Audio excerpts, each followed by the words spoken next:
أعوذ بالله من الشيطان الرجيم.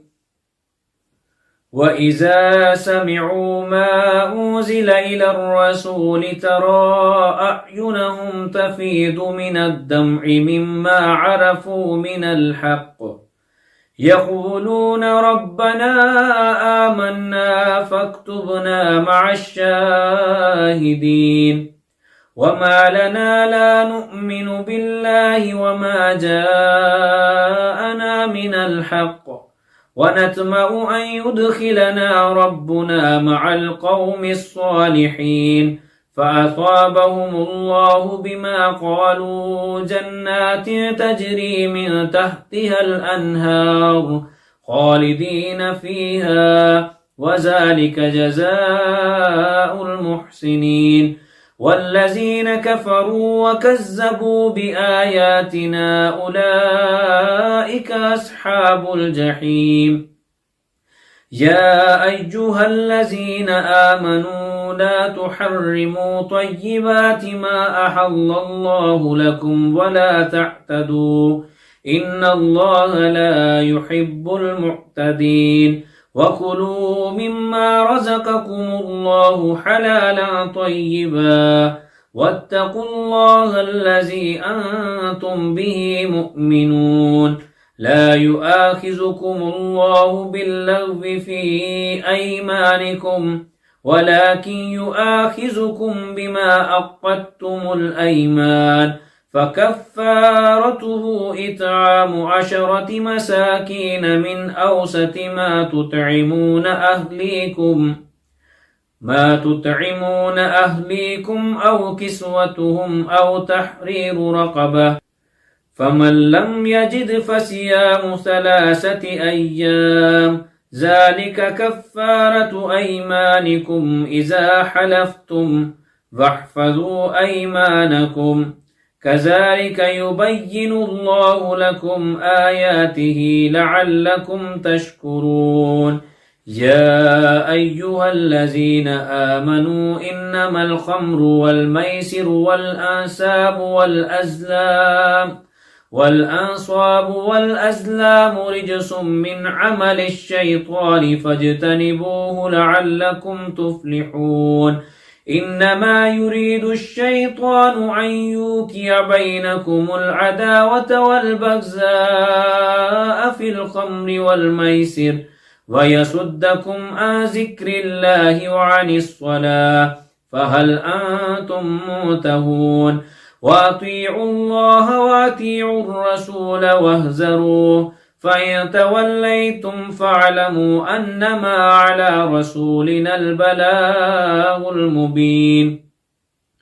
ليس على الذين آمنوا وعملوا الصالحات جناح فيما طعموا إذا ما اتقوا وآمنوا وعملوا الصالحات ثم اتقوا وآمنوا ثم اتقوا وأحسنوا والله يحب المحسنين. يا أيها الذين آمنوا ليبلونكم الله بشيء من الصيد تناله أيديكم ورماحكم ليعلم الله من يخافه بالغيب فمن اعتدى بعد ذلك فله عذاب أليم. يا أيها الذين آمنوا لا تقتلوا الصيد وأنتم حرم ومن قتله منكم متعمدا فجزاء مثل ما قتل من النعم يحكم به ذوى عدل منكم هديا بالغ الكعبة أو كفارة طعام مساكين أو عدل ذلك صياما ليذوق وبال أمره عفى الله عما سلف ومن عاد فينتقم الله منه والله عزيز ذو انتقام. أحل لكم صيد البحر وطعامه متاعا لكم وللسيارة وحرم عليكم صيد البر ما دمتم حرما واتقوا الله الذي إليه تحشرون. جعل الله الكعبة البيت الحرام قياما للناس والشهر الحرام والحدي والقلائد ذلك لتعلموا أن الله يعلم ما في السماوات وما في الأرض وأن الله بكل شيء عليم اعلموا أن الله شديد العقاب وأن الله غفور رحيم ما على الرسول إلا البلاغ والله يعلم ما تبدون وما تكتمون قل لا يستوي الخبيث والطيب ولو أعجبك كثرة الخبيث فاتقوا الله يا أولي الألباب لعلكم تفلحون يا أيها الذين آمنوا لا تسألوا عن أشياء إن تبد لكم تسؤكم وإن تسألوا عنها حين ينزل القرآن تبد لكم عفى الله عنها والله غفور حليم قد سألها قوم من قبلكم ثم أصبحوا بها كافرين ما جعل الله من بحيرة ولا سائبة ولا وسيلة ولا حام ولكن الذين كفروا يفترون على الله الكذب وأكثرهم لا يعقلون وإذا قيل لهم تعالوا إلى ما أنزل الله وإلى الرسول قالوا حسبنا ما وجدنا عليه آباءنا أولو كان آباؤهم لا يعلمون شيئا ولا يهتدون يا أيها الذين آمنوا عليكم أنفسكم لا يضركم من ضل إذا اهتديتم إلى الله مرجعكم جميعا فينبئكم بما كنتم تعملون يا أيها الذين آمنوا شهادة بينكم إذا حضر أحدكم الموت حين الوصية اثنان ذوى عدل منكم أو آخران من غيركم إن أنتم ضربتم في الأرض فأصابتكم مصيبة الموت تحبسونهما من بعد الصلاة فيقسمان بالله إن ارتبتم لا نشتري به ثمنا ولو كان ذا قربى ولا نكتم شهادة الله إنا إذا لمن الآثمين فإن أسر على أنهما استحقا إثما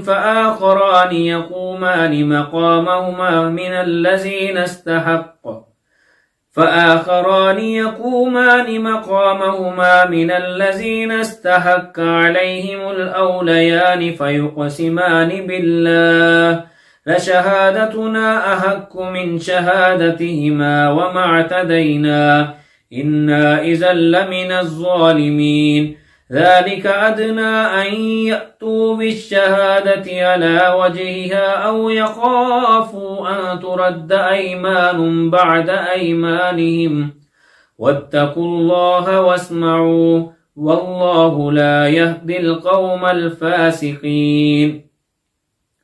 يوم يجمع الله الرسل فيقول ماذا أجبتم قالوا لا علم لنا إنك أنت علام الغيوب إذ قال الله يا عيسى ابن مريم اذكر نعمتي عليك وعلى والدتك إذ أيدتك بروح القدس تكلم الناس في المهد وكهلا وإذ علمتك الكتاب والحكمة والتوراة والإنجيل وإذ تخلق من الطين كهيئة الطير بإذني فتنفخ فيها فتكون طيرا بإذني وتبرئ الأكمه والأبرص بإذني وإذ تخرج الموتى بإذني وإذ كففت بني إسرائيل عنك إذ جئتهم بالبينات فقال الذين كفروا منهم إن هذا إلا سحر مبين وإذ أوحيت إلى الحواريين أن آمنوا بي وبرسولي قالوا آمنا واشهد بأننا مسلمون. إذ قال الحواريون يا عيسى ابن مريم هل يستطيع ربك أن ينزل علينا مائدة من السماء؟ قال اتقوا الله إن كنتم مؤمنين. قالوا نريد أن نأكل منها وتطمئن قلوبنا ونعلم أن قد صدقتنا ونكون عليها من الشاهدين.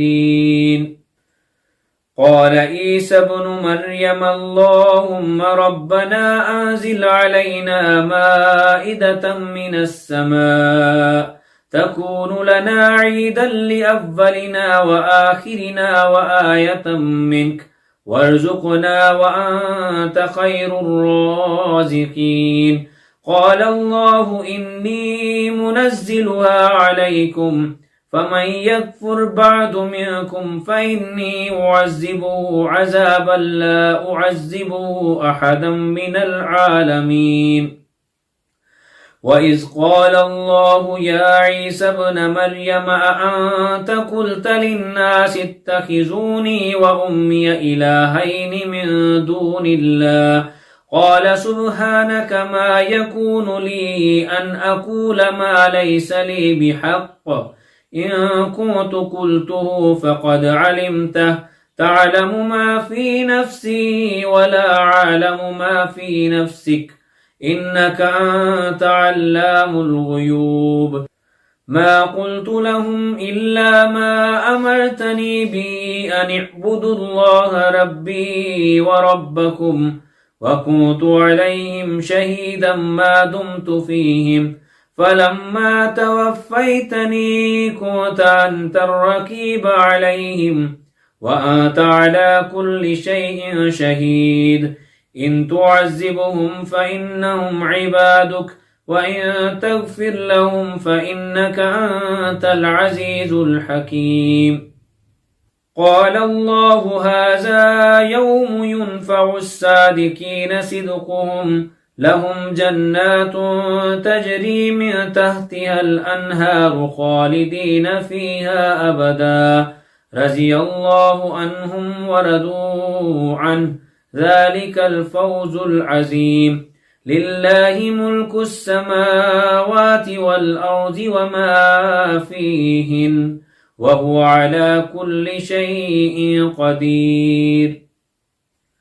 بسم الله الرحمن الرحيم. الحمد لله الذي خلق السماوات والأرض وجعل الظلمات والنور ثم الذين كفروا بربهم يعدلون. هو الذي خلقكم من طين ثم قضى أجلا وأجل مسمى عنده ثم أنتم تمترون. وهو الله في السماوات وفي الأرض يعلم سركم وجهركم ويعلم ما تكسبون وما تأتيهم من آية من آيات ربهم إلا كانوا عنها مؤردين. فقد كذبوا بالحق لما جاءهم فسوف يأتيهم أنباء ما كانوا به يستهزئون. ألم يروا كم أهلكنا من قبلهم من قرن مكناهم في الأرض ما لم نمكن لكم وأرسلنا السماء عليهم مدرارا وجعلنا الأنهار تجري من تحتهم فأهلكناهم بذنوبهم وأنشأنا من بعدهم قرنا آخرين. ولو نزلنا عليك كتابا في قرطاس فلمسوه بأيديهم لقال الذين كفروا إن هذا إلا سحر مبين. وقالوا لولا أنزل عليه ملك ولو أنزلنا ملكا لقضي الأمر ثم لا ينذرون. ولو جعلناه ملكا لجعلناه رجلا وللبسنا عليهم ما يلبسون ولقد استهزئ برسل من قبلك فحاك بالذين سخروا منهم ما كانوا به يستهزئون قل سيروا في الأرض ثم انظروا كيف كان عاقبة المكذبين قل لمن ما في السماوات والأرض قل لله كتب على نفسه الرحمة ليجمعنكم إلى يوم القيامة لا ريب فيه الذين خسروا أنفسهم فهم لا يؤمنون وله ما سكن في الليل والنهار وهو السميع العليم قل أغير الله أتخذ وليا فاتر السماوات والأرض وهو يطعم ولا يطعم قل إني أمرت أن أكون أول من أسلم ولا تكونن من المشركين قل إني أخاف إن عسيت ربي عذاب يوم عظيم من يصرف عنه يومئذ فقد رحمه وذلك الفوز المبين وإن يمسسك الله بضر فلا كاشف له إلا هو وإن يمسسك بخير فهو على كل شيء قدير وهو القاهر فوق عباده وهو الحكيم الخبير قل أي شيء أكبر شهادة قل الله شهيد بيني وبينكم وأوهي إلي هذا القرآن لأنذركم به ومن بلغ أئنكم لتشهدون أن مع الله آلهة أخرى قل لا أشهد قل إنما هو إله واحد وإنني بريء مما تشركون الذين آتيناهم الكتاب يعرفونه كما يعرفون أبناءهم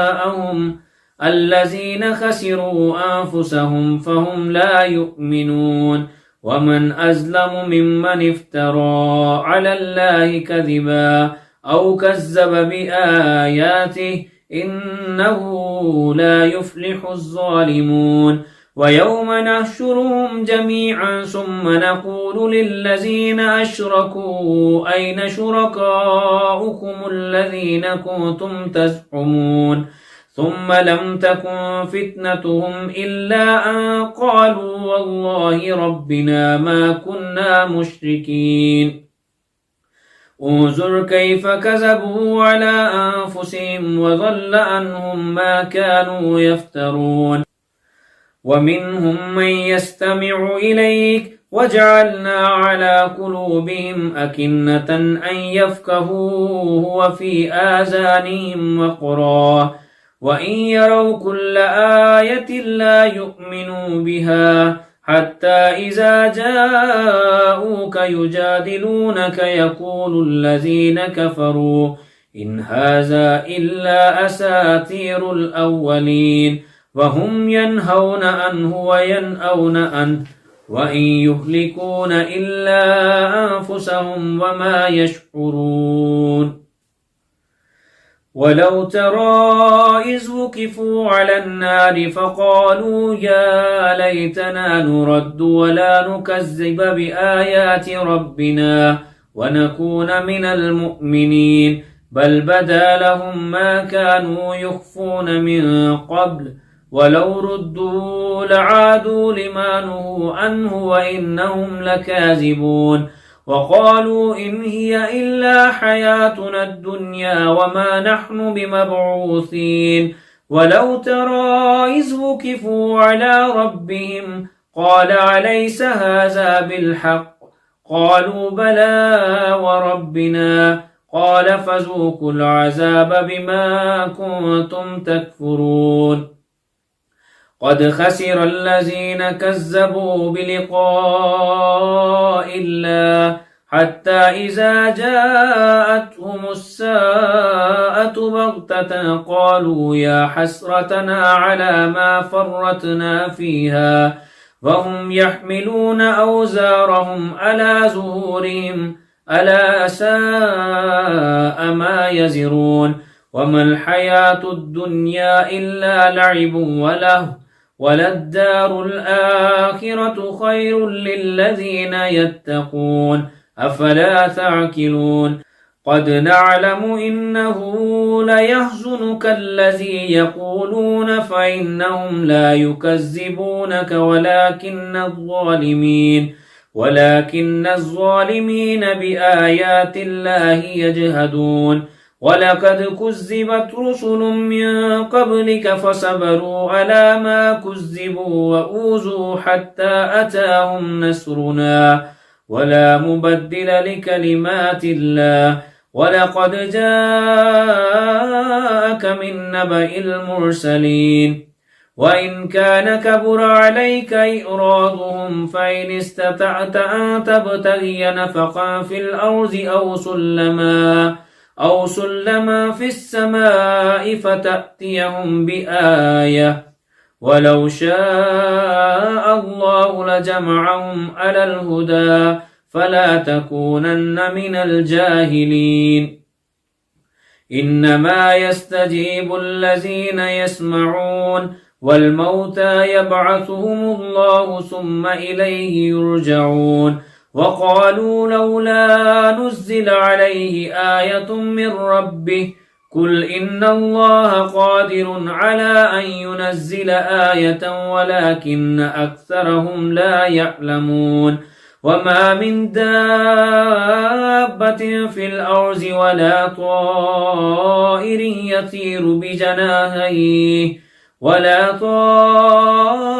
يطير بجناهيه إلا أمم أمثالكم ما فرطنا في الكتاب من شيء ثم إلى ربهم يحشرون والذين كذبوا بآياتنا صم وبكم في الظلمات من يشاء الله يضلله ومن يشاء يجعله على صراط مستقيم قل أرأيتكم إن أتاكم عذاب الله أو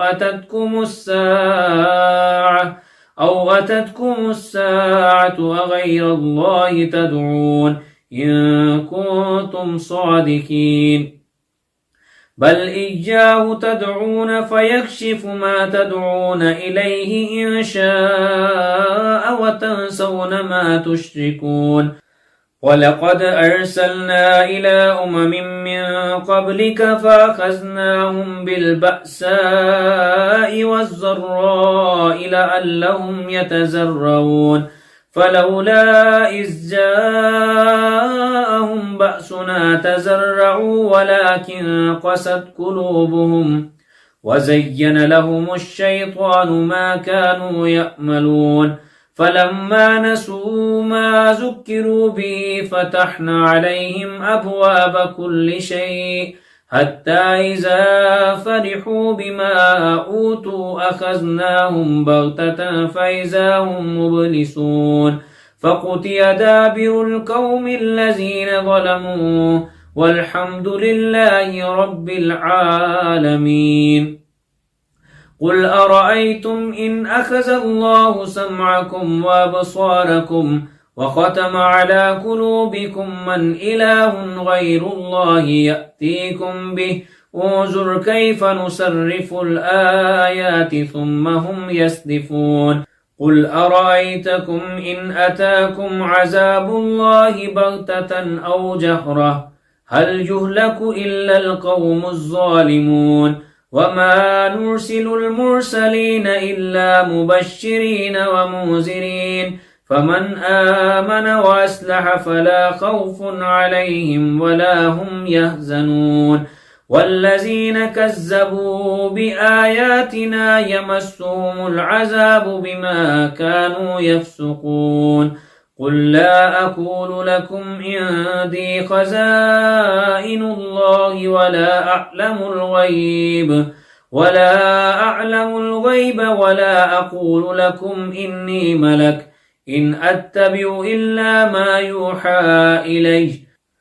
قل هل يستوي الأعمى والبصير أفلا تتفكرون وأنذر به الذين يخافون أن يحشروا إلى ربهم ليس لهم من دونه ولي ولا شفيع لعلهم يتقون ولا تطرد الذين يدعون ربهم بالغداة والعشي يريدون وجهه ما عليك من حسابهم من شيء وما من حسابك عليهم من شيء فتطردهم فتكون من الظالمين وكذلك فتنا بعضهم ببعض ليقولوا أهؤلاء من الله عليهم من بيننا أليس الله بأعلم بالشاكرين وإذا جاءك الذين يؤمنون بآياتنا فقل سلام عليكم كتب ربكم على نفسه الرحمة أنه من عمل منكم سوءا بجهالة ثم تاب من بعده وأصلح فأنه غفور رحيم وكذلك نفصل الآيات ولتستبين سبيل المجرمين قل إني نهيت أن أعبد الذين تدعون من دون الله قل لا أتبع أهواءكم قد زللت إذا وما أنا من المهتدين قل إني على بينة من ربي وكذبتم به ما عندي ما تستعجلون به إن الحكم إلا لله يقص الحق وهو خير الفاصلين قل لو أن عندي ما تستعجلون به لقضي الأمر بيني وبينكم والله أعلم بالظالمين وعنده مفاتيح الغيب لا يعلمها إلا هو ويعلم ما في البر والبحر وما تسقط من ورقة إلا يعلمها ولا حبة في ظلمات الأرض ولا رطب ولا يأبس إلا في كتاب مبين وهو الذي يتوفاكم بالليل ويعلم ما جرحتم بالنهار ثم يبعثكم فيه ليقضى أجل مسمى ثم إليه مرجعكم ثم ينبئكم بما كنتم تعملون وهو القاهر فوق عباده ويرسل عليكم حفظه حتى إذا جاء أحدكم الموت توفته رسلنا وهم لا يفرطون ثم ردوا إلى الله مولاهم الحق ألا له الحكم وهو أسرع الحاسبين قل من ينجيكم من ظلمات البر والبحر تدعونه تزرعا وخفية لئن أنجانا من هذه لنكونن من الشاكرين قل الله ينجيكم منها ومن كل كرب ثم أنتم تشركون قل هو القادر على أن يبعث عليكم عذابا من فوقكم أو من تحت أرجلكم أو يلبسكم شيعا ويذيق بعضكم بأس بعض انظر كيف نصرف الآيات لعلهم يفقهون وكذب به قومك وهو الحق قل لست عليكم بوكيل لكل نبأ مستقر وسوف تعلمون وإذ رأيت الذين يخوضون في آياتنا فأعرض عنهم حتى يخوضوا في حديث غيره وإما ينسينك الشيطان فلا تقعد بعد الذكرى مع القوم الظالمين وما على الذين يتقون من حسابهم من شيء ولكن ذكرى لعلهم يتقون وذر الذين اتخذوا دينهم لعبا ولهوا وغرتهم الحياة الدنيا وذكر به أن تبسل نفس بما كسبت ليس لها من دون الله ولي ولا شفيع وإن تعدل كل عدل لا يؤخذ منها أولئك الذين أبسلوا بما كسبوا لهم شراب من حميم وعذاب أليم بما كانوا يكفرون قل أندعو من دون الله ما لا ينفعنا ولا يضرنا ونرد على أعقابنا بعد إذ هدانا الله كالذي استهوته الشياطين في الأرض حيران له أصحاب يدعونه إلى الهدى ائتنا قل إن هدى الله هو الهدى وأمرنا لنسلم لرب العالمين وأن أقيموا الصلاة واتقوه وهو الذي إليه تحشرون وهو الذي خلق السماوات والأرض بالحق ويوم يقول كن فيكون قوله الحق وله الملك يوم ينفخ في السور عالم الغيب والشهادة وهو الحكيم الخبير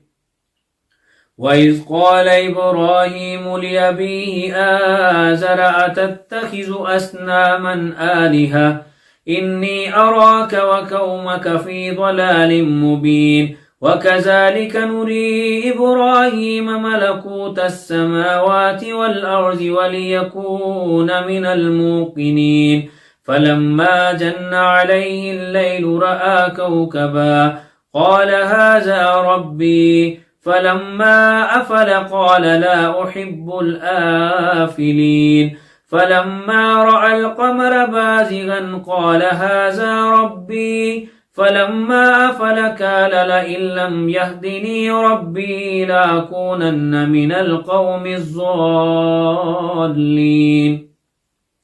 فلما رأى الشمس بازغة قال هذا ربي هذا أكبر فلما أفلت قال يا قوم إني بريء مما تشركون إني وجهت وجهي للذي فطر السماوات والأرض حنيفا وما أنا من المشركين وحاجه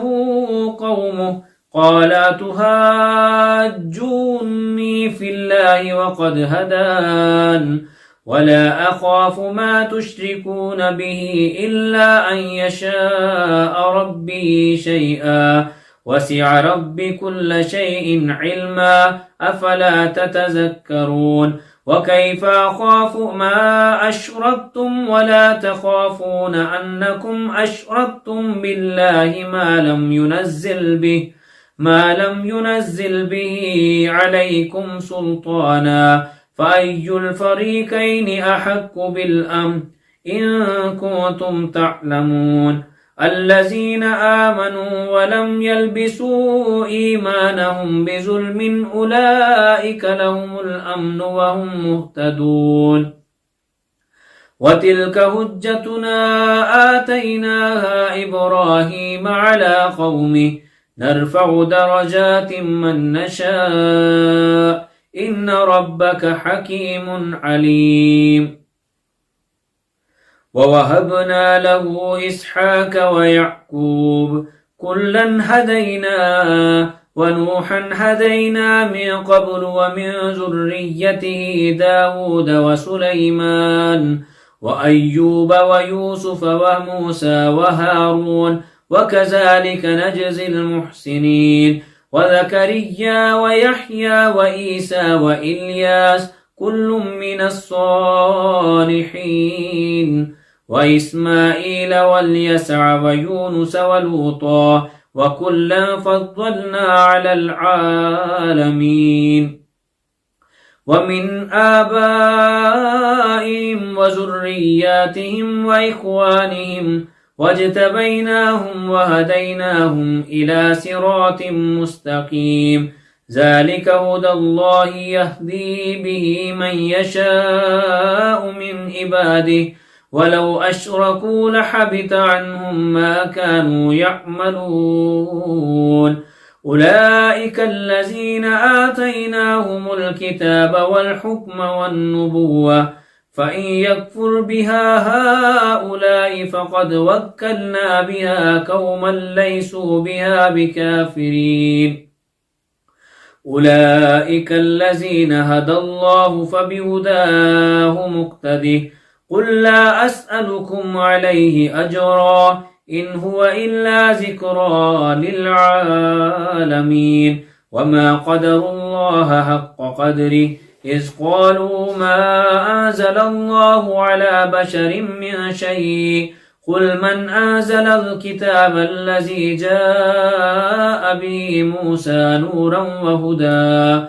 جاء به موسى نورا وهدى للناس تجعلونه قراطيس تبدونها وتخفون كثيرا وعلمتم ما لم تعلموا أنتم ولا آباؤكم قل الله ثم ذرهم في خوضهم يلعبون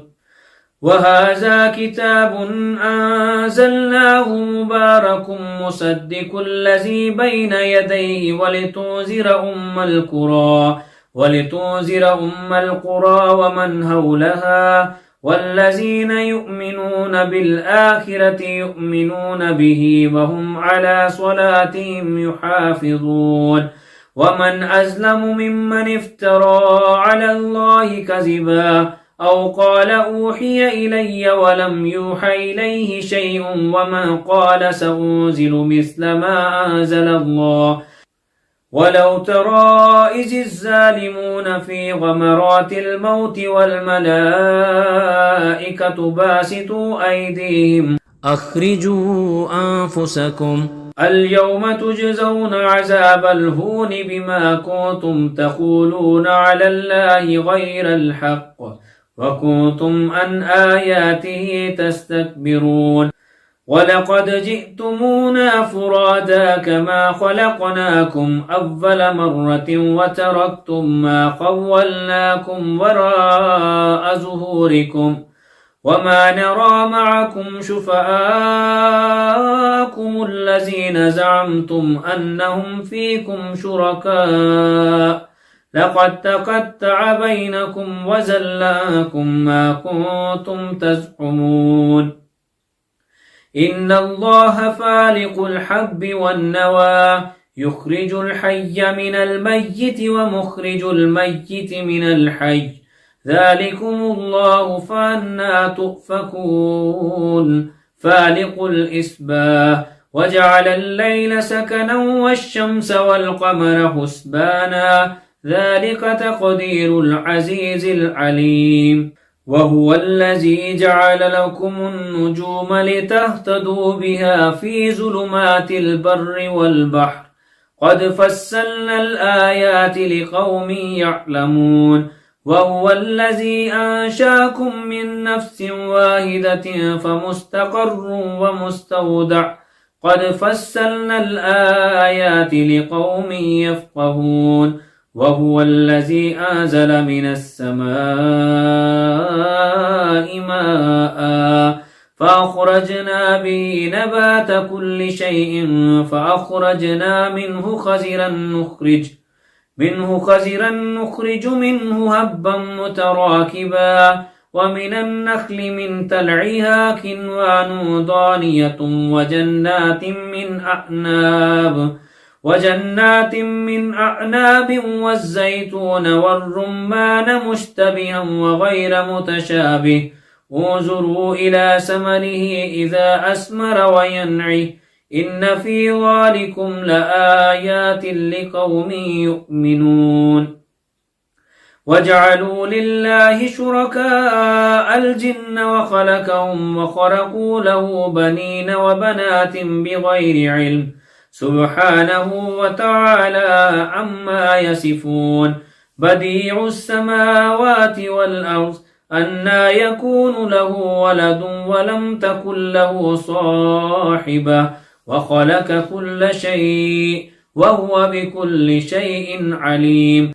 ذلكم الله ربكم لا إله إلا هو خالق كل شيء فاعبدوه وهو على كل شيء وكيل لا تدركه الأبصار وهو يدرك الأبصار وهو اللطيف الخبير قد جاءكم بصائر من ربكم فمن أبصر فلنفسه ومن عمي فعليها وما أنا عليكم بحفيظ وكذلك نصرف الآيات وليقولوا درست ولنبينه لقوم يعلمون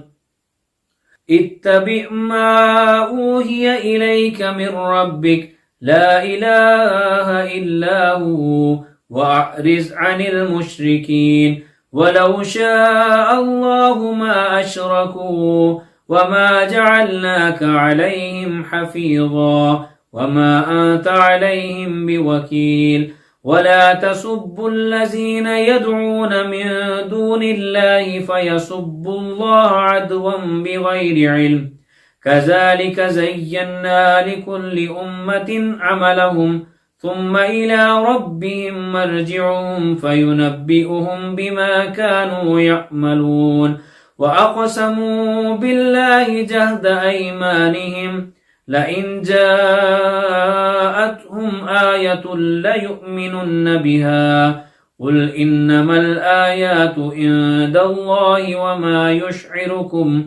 أنها إذا جاءت لا يؤمنون ونقلب أفئدتهم وأبصارهم كما لم يؤمنوا به أول مرة ونذرهم في طغيانهم يعمهون